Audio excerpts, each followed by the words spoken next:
आज मैं बहुत खुश था। इंजीनियरिंग की परीक्षाएं जो खत्म हो चुकी थी। मैं हॉस्टल का अपना कमरा खाली कर रहा था। दोपहर की ट्रेन से घर जो जाना था, पूरे 1 साल बाद मैं जा रहा था अपने घर। मैंने 2 हफ्ते पहले माँ को घर आने की खबर चिट्ठी में लिख दी थी। मुझे पूरा विश्वास था कि वो लोग मुझे रेलवे स्टेशन पे लेने आएंगे। मुझे पता है, जब भी मैं घर जाता था, माँ रघु काका को भेज दिया करते थे मुझे घर ले आने के लिए। रघु काका हमारे घर पे बहुत सालों से है। मेरे जन्म होने के कुछ सालों के बाद से ही उन्होंने हमारे घर पर काम करना आरंभ किया था। बचपन से ही वह मुझे बहुत चाहते थे। मैं यह सब सोच ही रहा था कि तभी कमरे में मेरा दोस्त रवि आ गया। अरे वरुण, तू अभी तक तैयार नहीं हुआ? तेरी ट्रेन आधे घंटे में रवाना होने वाली है। मैंने हंसते हुए रवि को देखा और उसके हाथ में अपना सूटकेस पकड़वा दिया। मुझे सब याद है रवि, मैं तेरा ही इंतज़ार कर रहा था। बस दरवाजे पे ताला लगाने की देरी है। अब चल तू नीचे, मैं 2 मिनट में आया। कुछ ही देर में हम स्टेशन पहुंच गए। मैं अपनी सीट पे बैठ गया। रवि ने कहा कि गार्ड ने हरी झंडी फहरा दी है, ट्रेन किसी भी वक्त चल सकता है। यह कहकर उसने एक पैकेट मुझे दी। अरे रवि, ये क्या है? भूल गया तू? तेरे प्रिय रघु काका के लिए नए वस्त्र जो ने मंगवाए थे। मैं यह सुनकर खुश हो गया कि रवि को यह याद था। अचानक से ट्रेन चल पड़ी और रवि मुझसे विदा लेते हुए ट्रेन से उतर गया। ट्रेन का यह सफ़र भी बहुत सुहाना था। खिड़की से ठंडी हवा आ रही थी और इसी बीच मेरी आंख लग गई। कुछ समय बाद ट्रेन के रुकने से मेरी आंख खुल गई। मैंने खिड़की से बाहर देखा तो रात हो चुकी थी। यही लगभग रात के 11 बजे थे। अगला स्टेशन मेरा ही था। मैं अपना सूटकेस लेकर दरवाजे के पास चला गया। कुछ ही मिनटों में मेरा स्टेशन आने वाला था। गांव का स्टेशन बहुत ही सुनसान होता है, क्योंकि यात्रियां बहुत ही कम होती हैं। एक बहुत ही छोटा सा प्लेटफॉर्म और बस किसी तरह एक या दो लाइट बल्ब रहती हैं। देखते ही देखते मेरी स्टेशन आ गई और मैं ट्रेन से नीचे उतर गया। मेरे उतरते ही ट्रेन की सीटी बजी और ट्रेन अपने अगले स्टेशन के लिए चल पड़ी। मैं बच्चों की तरह ट्रेन को जाते हुए देख रहा था। मैं खुश था कि परीक्षा की रिजल्ट्स आते ही मुझे नौकरी मिल जाएगी। कोशिश करके मैं अपने ही गांव में एक नौकरी ढूंढ लूँगा। इससे मैं अपने घर वालों के साथ रह पाऊँगा। मैंने स्टेशन पे अपनी नज़र दौड़ाई। मैं अकेला ही था जो इस वक्त स्टेशन पे उतरा था। मैं 10 मिनट तक इंतज़ार करता रहा कि घर से अवश्य कोई मुझे लेने आएगा। चिट्ठी तो उन तक अवश्य पहुंच चुकी होगी।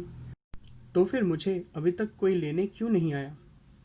मैं और 5 मिनट तक वहां खड़ा रहा और फिर अपने घर की ओर चल पड़ा। लगभग रात के 12 बज चुके थे। मैंने बैग से टॉर्च निकाल ली और घर की ओर चल पड़ा। मैं कभी भी इस तरह रात को गांव में नहीं निकला था। चारों ओर बहुत ही सन्नाटा था। बस मुझे अपने ही चलने की आवाज़ आ रही थी। कुछ दूर कुत्तों की भौंकने की आवाज़ भी आ रही थी। मैंने पुनः अपनी घड़ी देखी। 12:15 हो चुके थे। मुझे लगभग और 30 मिनट लगेंगे घर पहुंचने को। यह सोच के मैं चलता रहा। कुछ दूर जाते ही मुझे ऐसा लगा कि कोई और मेरे साथ चल रहा है। मैं वहीं रुक गया और टॉर्च आजू बाजू घुमाने लगा। मुझे टॉर्च की रोशनी में कोई नहीं दिखा। मैं अब डरने लगा था। मैंने सुना तो था कि हमारे गांव में लूटमार भी होने लगी है। मेरे पास बचाए कुछ पैसे थे। मुझे डर लगने लगा कि कहीं कोई मुझसे वह पैसे हड़प न ले। मैंने टॉर्च वापस घर जाने वाली सड़क पर रखी और कदम तेज़ी से बढ़ाने लगा।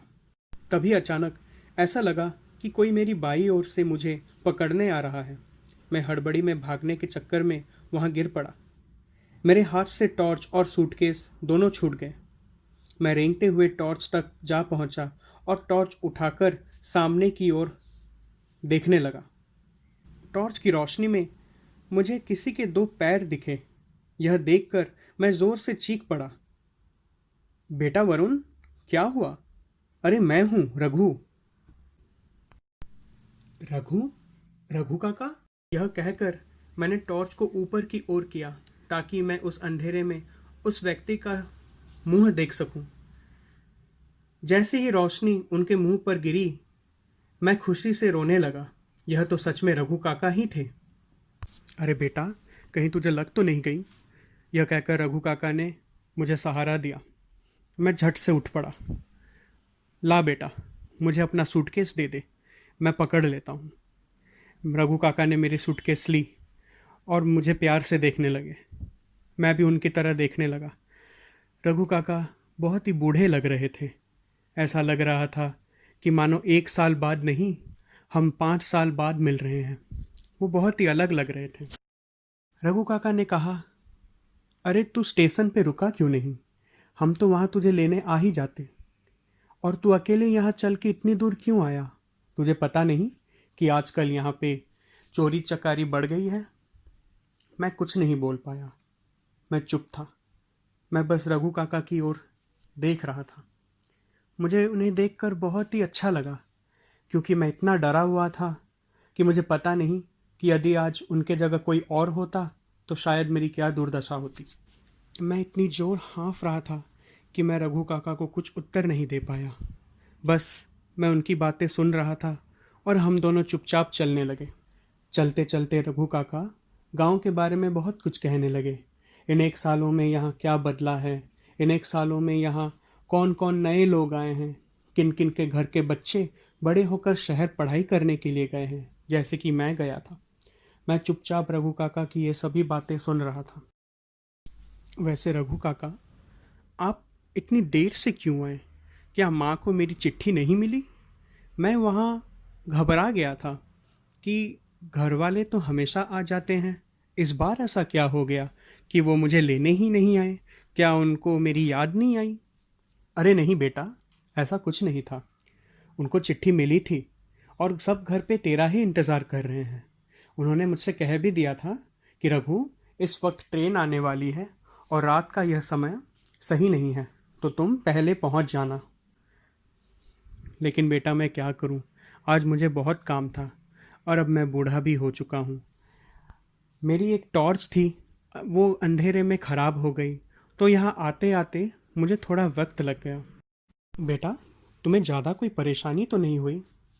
नहीं रघु काका, मैं एकदम ही ठीक हूँ, क्योंकि मैं 1 साल बाद आ रहा हूँ ना, और रात के इस वक्त मैं कभी गांव में बाहर नहीं निकला, इसलिए थोड़ा सा घबरा गया था। लेकिन अभी मैं एकदम ठीक हूँ। अब आप जो आ गए हो। हम दोनों ऐसे ही बात करते करते घर की ओर चलने लगे। बात करते करते कब समय बीतता गया, इसका कोई अंदाज़ा नहीं था।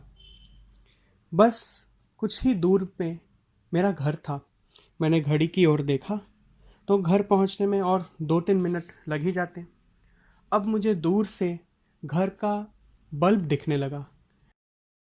हमारा घर गांव का पहला घर था, इसलिए जब भी हम बाहर से आते थे हमें सबसे पहले अपना ही घर दिखता था। रघु काका देख के हंसने लगे।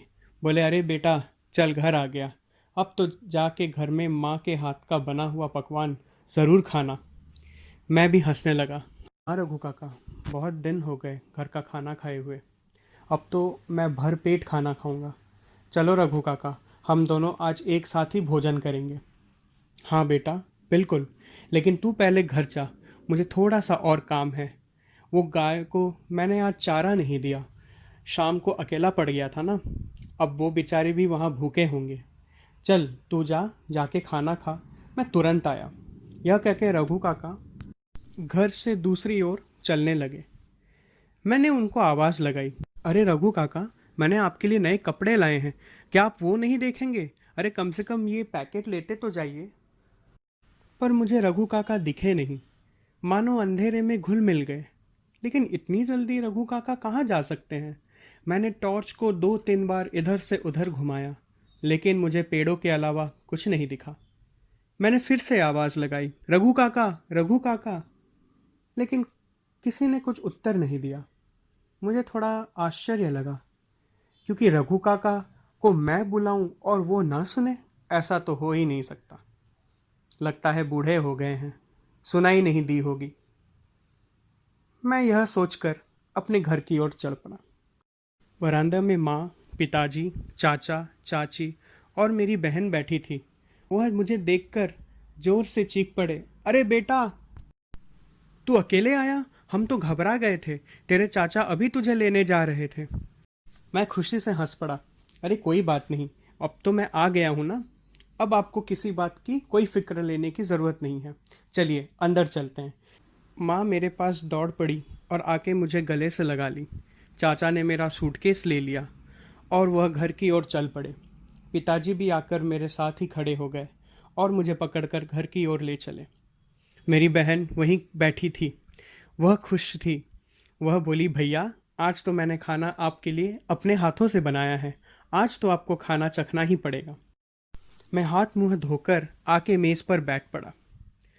मैंने अपने कॉलेज की कई किस्से बताई। मैंने उनको रवि के बारे में भी कहा, जो कि मेरा बहुत ही अच्छा दोस्त था। यह कहते कहते चाचा बोले, बेटा ये तेरे हाथ में जख्म कैसा? तो मैंने उनसे कहा कि आते आते रास्ते में मैं घबरा के गिर पड़ा। मुझे ऐसे लगा कि जैसे कुछ चोर आके मुझसे मेरा सामान छीनने वाले हैं, क्योंकि मैंने सुना था कि आजकल यहाँ पे चोरी चकारी बढ़ गई है। लेकिन अच्छा हुआ कि वहाँ कोई नहीं था, और क्योंकि अंधेरा था तो बस ये थोड़ा सा खरोच ही लगा है। ऐसे डरने की कोई बात नहीं है। चाचा बोले, तो तुमको आने की क्या ज़रूरत थी? तुम तो और थोड़ा इंतज़ार कर लेते स्टेशन पे। हमें चिट्ठी मिल गई थी, बस हम आने ही वाले थे। बेटा, रात को ऐसा कदम उठाना उचित नहीं है। चलो कोई बात नहीं, अब तो तुम घर आ गए हो, सही सलामत हो। तुम्हें आने में कोई परेशानी तो नहीं हुई? अरे चाचा क्या बात कर रहे हो, एकदम मस्त आया। वैसे रघु काका भी तो थे मेरे साथ। और रघु काका ऐसे इतने बूढ़े अचानक से कैसे लगने लगे? मैं तो उनको देख के आश्चर्य में पड़ गया। वैसे ये पैकेट देख रही हो, मैं उनके लिए शर्ट और पैंट लाया हूँ। वैसे पता है, अच्छा हुआ रघु काका आ गए, नहीं तो शायद आज मैं वहाँ बहुत घबरा जाता और शायद मैं आज जंगलों में भटक भी जाता। यह सुनकर घर के सभी सदस्य दंग रह गए। किसी ने कुछ भी नहीं कहा। मेरी बहन पानी का ग्लास लेकर मेरे पास आई और कही, भैया क्या आपने रघु काका कहा? मैंने कहा, हाँ छोटी, रघु काका। अरे वो तो एकदम बूढ़े लग रहे हैं, वैसे क्या हो गया? और वो कह रहे हैं कि उन्होंने गाय को चारा नहीं दिया। जहाँ तक मुझे याद है, गाय का तो हम चारा शाम के 7 बजे ही दे दिया करते हैं, तो आज उनको इतनी क्या देरी हो गई? और वैसे वो कह रहे थे कि उनको बहुत काम है। माँ, आप उनसे क्या काम करा रही हो? अब बूढ़े हो गए हैं रघु काका। अब बोलो तो मैं शहर से कोई नया नौकर लेके आऊं? अब रघु काका को भी तो थोड़ा सा आराम चाहिए। यह सुनकर किसी ने कुछ भी नहीं कहा। मैंने माँ के चेहरे पर थोड़ा सा पसीना देखा और पिताजी थोड़े से घबरा गए थे। मैं उन्हें देखकर थोड़ा आश्चर्य हो गया। मैं बोला, पिताजी क्या हुआ? आप लोग मुझे इस तरीके से क्यों देख रहे हैं? यह कहकर मैं पानी पीने लगा। बेटा, रघु काका तो 3 महीने पहले ही गुजर चुके हैं। यह सुनकर मेरे हाथ से पानी का ग्लास छूट गया। मैं अचानक से खड़ा हो गया। क्या बकवास कर रहे हो चाचा? अभी तो वो मेरे साथ आए थे। उन्होंने मुझे घर की कितने सारी चीज़ों उन्होंने मुझे घर के कितने सारे चीज़ों के बारे में बताया। पिछले 7-8 महीने से हमारे घर में जो भी हो रहा है, इस गांव में जो कुछ भी हो रहा है, उन्होंने सब कुछ बताया। ये आप क्या कह रहे हैं? मैं अभी उन्हीं के साथ चल के आ रहा हूँ। हाँ बेटा, ये सच है, कहकर माँ रोने लगी। मैं कुछ समझ नहीं पाया। फिर मैंने छोटी की तरफ देखा। छोटी भी चुप थी। वो बोली, भैया यह बात एकदम सही है। रघु काका अब नहीं रहे। वो 3 महीने पहले ही चल बसे। मैं उस रात कुछ खा नहीं पाया। ये सब सुनने के बाद मैं अपने कमरे में चुपचाप सो गया। लेकिन मुझे नींद नहीं आ रही थी। मुझे बार बार रघु चाचा का चेहरा याद आ रहा था। मुझे याद आ रहा था कि किस तरह रघु चाचा हमेशा कहा करते थे, बेटा तुम जब भी शहर से वापस आओ, मैं तुम्हें हमेशा स्टेशन लेने आऊँगा। ये मेरा वचन है तुमसे। ये सारी बातें याद आते ही मैं बिस्तर पे बैठ गया और मैं खिड़की से बाहर की ओर देखने लगा। क्या सही में रघु काका हमारे बीच में नहीं रहे? और अगर ये बात सच है, तो वो जंगल में कौन था जो मुझे राह दिखा रहे थे?